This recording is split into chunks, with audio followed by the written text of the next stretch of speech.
Hey guys and welcome back to best car pics. നമ്മൾ ഇന്നത്തെ വീഡിയോയിലൂടെ നോക്കാൻ പോകുന്നത് കഴിഞ്ഞ മാസം അതായത് ജൂലൈയിൽ ഏറ്റവും കൂടുതൽ വിറ്റുപോയിരിക്കുന്ന 10 വണ്ടികൾ ഏതൊക്കെയാണെന്നുള്ളതാണ്. ജൂണിൻ്റെ സെയിൽസിൽ കുറച്ച് സംഭവങ്ങൾ ഉണ്ടായിരുന്നു. ചില വണ്ടികളൊക്കെ പോയി, ചില വണ്ടികളൊക്കെ കയറി വന്നു. എന്തായാലും ഈ മാസം എങ്ങനെയാണെന്ന് നമുക്ക് നോക്കാം. ഇതിൽ തന്നെ നമ്മുടെ നമ്പർ 10th പൊസിഷൻ നിൽക്കുന്ന വാഹനം മഹീന്ദ്രയുടെ സ്കോർപിയോ എന്നും സ്കോർപിയോ ക്ലാസിക്, അതിൻ്റെ കമ്പൈൻഡ് സെയിൽസാണ്. ഇതിൻ്റെ സെയിൽ വളരെ നന്നായിട്ട് ഇമ്പ്രൂവ് ആയിട്ടുണ്ട്. കഴിഞ്ഞ മാസം 16,009 വണ്ടികളുടെ സെയിലാണ് വന്നത്. ഇപ്പോൾ കഴിഞ്ഞ കുറച്ച് മാസങ്ങളായിട്ട് 13,000 to 14,000 ഇടയിലൊക്കെ ആയിരുന്നു സെയിൽ വന്നുകൊണ്ടിരുന്നത്. അത് തന്നെ കുഴപ്പമില്ലായിരുന്നു. പക്ഷേ 16,000 മുകളിലേക്ക് വളരെ നല്ലതാണ്. ഇനി നമ്മൾക്ക് ഇതിനകത്ത് മന്ത് ഓൺ മന്ത് അല്ല, ഇയർ ഓൺ ഇയർ ആണ് കമ്പയർ ചെയ്യാനുള്ളത്. അതുകൊണ്ട് തന്നെ 2025 ജൂലൈയിൽ 13,747 വണ്ടികളുടെ സെയിലാണ് ഇതിന് കിട്ടിയത്.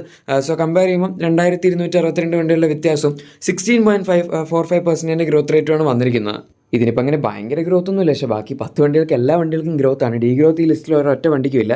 അങ്ങനെ നോക്കുമ്പോൾ മൂന്നാമതായി ഏറ്റവും കുറവ് ഗ്രോത്ത് പെർസെൻറ്റേജ് വന്നിരിക്കുന്ന വണ്ടിയാണിത് എന്നും വേണമെങ്കിൽ പറയാം. ഇനി നമ്മുടെ അടുത്ത 9th പൊസിഷൻ നിൽക്കുന്ന വണ്ടി ടാറ്റയുടെ നെക്സോൺ ആണ്. ഇതിന് സെയിൽ കുറഞ്ഞു പോയതുകൊണ്ടല്ല ആക്ച്വലി 9th വന്ന്. സാധാരണ നമ്മുടെ ഈ ടോപ്പ് 10 ലിസ്റ്റ് എന്ന് പറയുമ്പോൾ ചില സമയത്ത് ഒരു 12,000 13,000 വണ്ടികളൊക്കെ ഇങ്ങോട്ട് ജസ്റ്റ് കയറി പറ്റാറുണ്ട്. പക്ഷേ ഇപ്രാവശ്യം അങ്ങനെയല്ല, എല്ലാ വണ്ടികൾക്കും 17,000, അതായത് ബേസിക്കലി 16,000 മുകളിൽ സെയിലുള്ള വണ്ടികളാണ് ഈ ലിസ്റ്റിൽ കയറിയിരിക്കുന്നത്. നെക്സോൺ EVക്കും കൂടെ 17,471 വണ്ടികൾ സെയിൽ കഴിഞ്ഞ മാസം കിട്ടിയതാണ്. കഴിഞ്ഞ വർഷം ജൂലൈയിൽ വളരെ കുറവായിരുന്നു, 12,825 വണ്ടികളുള്ളൂ. വളരെ കുറവല്ല, പക്ഷേ കമ്പാരിറ്റീവ്ലി നെക്സോണിൻ്റെ സെയിൽ വെച്ച് നോക്കുമ്പോൾ കുറച്ച് കുറവായിരുന്നു.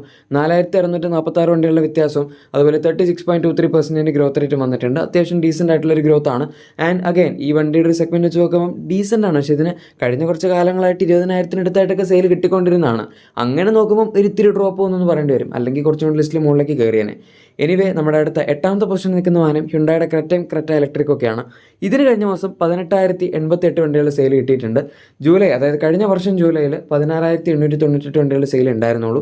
1,190 വണ്ടികളുടെ വ്യത്യാസം 7.04% ഗ്രോത്ത് റേറ്റുമാണ് വന്നിരിക്കുന്നത്. നമ്മുടെ ഈ ലിസ്റ്റിൽ ഏറ്റവും കുറവ് year on year Basil growth വന്നിരിക്കുന്ന വണ്ടി ക്രെറ്റയാണ്. പക്ഷേ കഴിഞ്ഞതിൻ്റെ മുന്നത്തെ മാസം, അതായത് ജൂണിൽ തന്നെ സെയിൽ വളരെ കുറവായിരുന്നു. ഏകദേശം 12,000 13,000 റേഞ്ച് എന്തോ ഉണ്ടായിരുന്നോളം തോന്നുന്നു. അതുകൊണ്ട് തന്നെ ഈ വണ്ടി ടോപ്പ് 10 വണ്ടി ലിസ്റ്റിലും ഇല്ലായിരുന്നു, ടോപ്പ് 10 SUVസിൻ്റെ ലിസ്റ്റിൽ പോലും ഇല്ലായിരുന്നു. അപ്പോൾ കുറേ പേര് ചോദിച്ചു ക്രെറ്റ എവിടെ പോയെന്ന്. എന്തായാലും ഇപ്പോൾ കഴിഞ്ഞ മാസം ക്രെറ്റ വീണ്ടും തിരിച്ച് കയറിയിട്ടുണ്ട്. ഇടയ്ക്കൊരു പ്രാവശ്യം ഒന്ന് കാണാണ്ടായി പോയതാണ്. അതെന്താ പറ്റിയെന്ന് എനിക്കറിയില്ല. മിക്കവാറും അവരുടെ പ്രൊഡക്ഷൻ കപ്പാസിറ്റി അല്ലെങ്കിൽ എന്തെങ്കിലുമൊക്കെ ഇഷ്യൂസ് ആയിരിക്കും, അല്ലാതെ ഈ വണ്ടിക്ക് ഡിമാൻഡ് കുറഞ്ഞിട്ടൊന്നുമില്ല. ഇനി നമ്മുടെ അടുത്ത 7th പൊസിഷനിൽ നിൽക്കുന്ന വാഹനം മാരുതി സുസുക്കിയുടെ ബലേനോ ആണ്. ഇതിന് കഴിഞ്ഞ മാസം 18,241 വണ്ടികളുടെ സെയിൽ കിട്ടി. കഴിഞ്ഞ വർഷം ജൂലൈയിൽ 12,503 വണ്ടികളുടെ സെയിൽ ഉണ്ടായിരുന്നുള്ളൂ.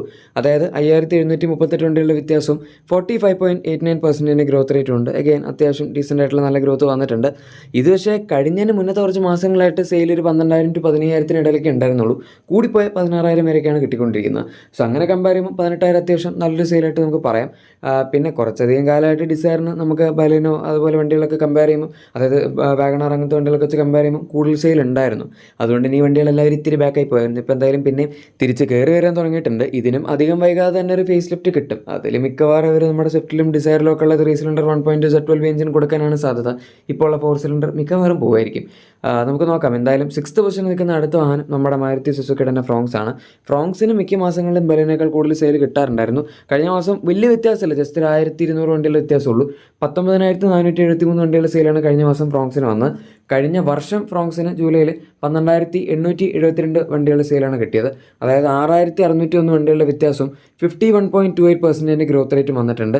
നമ്മളിപ്പോൾ ഈ ലിസ്റ്റിൽ നോക്കുകയാണെങ്കിൽ 4ാമതായി ഏറ്റവും കൂടുതൽ ഗ്രോത്ത് വന്നിരിക്കുന്ന വണ്ടി ഇതാണെന്ന് പറയും. പക്ഷേ മൂന്നാമത് നിൽക്കുന്ന വണ്ടി വലിയ വ്യത്യാസമില്ല, 51.78 ആണ്. സോ പെർസെൻറ്റേജ് കണക്കെടുക്കുമ്പോൾ വളരെ ചെറിയ വ്യത്യാസമുള്ളൂ. പക്ഷേ പുറത്തും നമുക്ക് പെർസെൻറ്റേജ് നോക്കുമ്പോൾ അങ്ങനെ തന്നെയാണല്ലോ പറയാൻ പറ്റുള്ളൂ. ഫ്രോങ്സും വളരെ നല്ല വണ്ടിയാണ്. ഇതിൻ്റെ ഫേസ് ലിഫ്റ്റ് അങ്ങനെ ടെസ്റ്റിങ്ങിൽ കണ്ടിട്ടില്ല. അതുകൊണ്ട് 4 സിലിണ്ടർ 1.2 എഞ്ചിൻ പോകുന്നതിനെ പറ്റി നമുക്കറിയില്ല. 1 ലിറ്റർ എഞ്ചിൻ ഏതായാലും ഇതിനകത്ത് ടർബോ ചാർജ് ഉണ്ടല്ലോ. ഈ സെയിം എഞ്ചിനാണ് ഇപ്പം ബ്രസീലും വരുന്നത്. എനിവേ നമ്മുടെ അടുത്ത 5th പൊസിഷൻ നിൽക്കുന്ന വാഹനം ടാറ്റയുടെ പഞ്ച് EV ഒക്കെയാണ്. ഇതിൻ്റെ മാത്രം സെയിലായിട്ട് നോക്കുകയാണെങ്കിൽ വളരെ നല്ല സെയിലാണ്. 21,313 വണ്ടികൾ സെയിൽ കിട്ടിയിട്ടുണ്ട്. പക്ഷേ അതിന് മുകളിലേക്ക് ബാക്കി വണ്ടികൾക്കും വളരെ കോമ്പറ്റീറ്റീവ് ആയിട്ട് തന്നെ ഈ റേഞ്ചിൽ സെയിൽ കിട്ടിയിരിക്കുന്നുണ്ട്.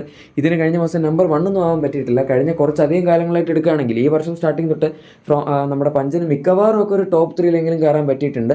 മിക്കവാറും ഒക്കെ നമ്പർ 1 ആവാനും പറ്റിയിട്ടുണ്ട്. പക്ഷേ കഴിഞ്ഞ മാസം സെയിൽസ് ഇത്രയൊക്കെ കിട്ടിയിട്ടുണ്ട്. ഇതൊക്കെ തന്നെയാണ് സാധാരണ എല്ലാ മാസവും കിട്ടാറുള്ള സെയിൽ. പക്ഷേ ഇപ്രാവശ്യം ഇത്രയും സെയിൽ കിട്ടിയിട്ട് പോലും ആ ഒരു റേഞ്ചിലേക്ക് തന്നെ എത്താൻ പറ്റിയിട്ടില്ല.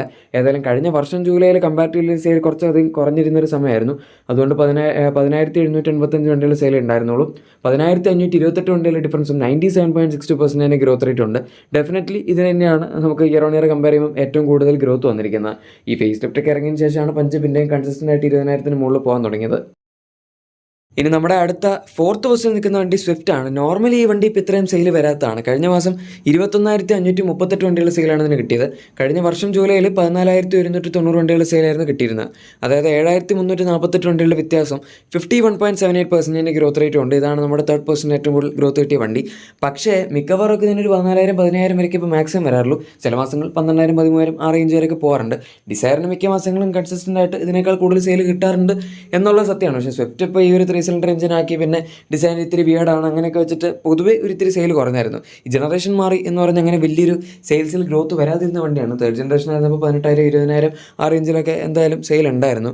എന്തായാലും ഇപ്രാവശ്യം ഇത് പിന്നെ കയറിയിട്ടുണ്ട്. ഇനി ഡിസയർ എത്രയാണെന്നുള്ളത് നിങ്ങൾക്ക് അധികം വൈകാതെ മനസ്സിലാവും. നമ്മുടെ തേർഡ് പൊസിഷൻ ഏതായാലും എർട്ടിഗയാണ്. ഇതിന് കഴിഞ്ഞ മാസം 21,606 വണ്ടികളുടെ സെയിലാണ് കിട്ടിയത്. അതായത് ഈ തേർഡും ഫോർത്തും ഫിഫ്ത്തും നിൽക്കുന്ന വണ്ടികൾ തമ്മിൽ വളരെ മിനിമൽ ഡിഫറൻസ് ഉള്ളൂ. പഞ്ചാണെങ്കിൽ 21,313, സ്വിഫ്റ്റ് ആണെങ്കിൽ 21,538, എർട്ടിഗ 21,606. എല്ലാം ഒരു 300 വണ്ടികളുടെ ഡിഫറൻസിലാണ് കിടന്ന് കളിക്കുന്നത്. എന്തായാലും കഴിഞ്ഞ വർഷം ജൂലൈയിൽ എർട്ടിഗയ്ക്ക് 16,604 വണ്ടികളുടെ സെയിൽ ഉണ്ടായിരുന്നുള്ളൂ. 5,002 വണ്ടികളുടെ വ്യത്യാസം. 30.13% ഗ്രോത്ത് റേറ്റാണ് വന്നിരിക്കുന്നത്. ഒരു 7 സീറ്റർ MPVയുടെ സെയിലാണിത് എന്നുള്ളത് വെച്ച് നോക്കുമ്പോൾ വളരെ ഇമ്പ്രസീവ് ആണ്. പിന്നെ ഇതിന് മിക്കവാറൊക്കെ ഒരു 15,000-നും 18,000-നും ഇടയിലൊക്കെ സെയിൽ കിട്ടാറുണ്ടായിരുന്നു.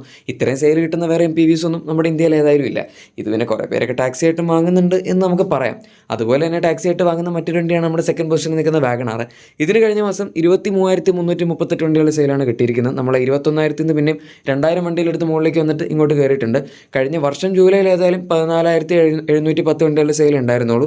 8,628 വണ്ടികളുടെ വ്യത്യാസം. 58.65% ഗ്രോത്ത് റേറ്റാണ് ഇതിനെ വന്നിരിക്കുന്നത്. അതായത് ഇത്രയും സെയിൽ ഉണ്ടെങ്കിൽ പോലും നമുക്ക് സെക്കൻഡ് പൊസിഷനിൽ ഏറ്റവും കൂടുതൽ ഗ്രോത്ത് കിട്ടിയിരിക്കുന്ന വണ്ടി ഇതാണ് ഇയർ ഓൺ ഇയറിൽ. സോ അതും കൊള്ളാം. അഗൈൻ വാഗണാറും അത്യാവശ്യം ആൾക്കാർ ടാക്സി പർപ്പസിന് എടുക്കാറുണ്ട്, അല്ലാതെ ഫാമിലി പർപ്പസിന് എടുക്കുന്ന ആൾക്കാരുണ്ട് കേട്ടോ, കുട്ടിയില്ല എന്നല്ല. കാര്യങ്ങളൊക്കെ ഇപ്പോൾ ഏകദേശം നിങ്ങൾക്ക് മനസ്സിലായി കാണുമായിരിക്കും. നമ്പർ 1 പൊസിഷനിൽ നിൽക്കുന്ന നമ്മുടെ ഡിസയർ ആണ്. ഇതിന് കഴിഞ്ഞ മാസം 23,791 വണ്ടികളുടെ സെയിലാണ് കിട്ടിയത്. One of the highest sale തന്നെയാണ് ഈ വണ്ടിക്ക് കിട്ടിയിരിക്കുന്നതിൽ വെച്ച്. ഇതിനിങ്ങനെ ചില മാസങ്ങൾ 22,000, 23,000 സെയിൽ വരാറുണ്ട്. ഈ വണ്ടിയും അത്യാവശ്യം ടാക്സി പർപ്പസിനൊക്കെ ആൾക്കാർ വാങ്ങുന്ന വണ്ടി തന്നെയാണ്. പക്ഷെ എന്നാൽ പോലും ഇത്രയും സെയിൽസ് വളരെ ഇമ്പ്രസീവ് ആണ്. കഴിഞ്ഞ വർഷം ജൂലൈയിലാണെങ്കിൽ പോലും 20,895 വണ്ടികളുടെ സെയിൽ കിട്ടിയായിരുന്നു. അതായത് 2,896 വണ്ടികളുടെ വ്യത്യാസം.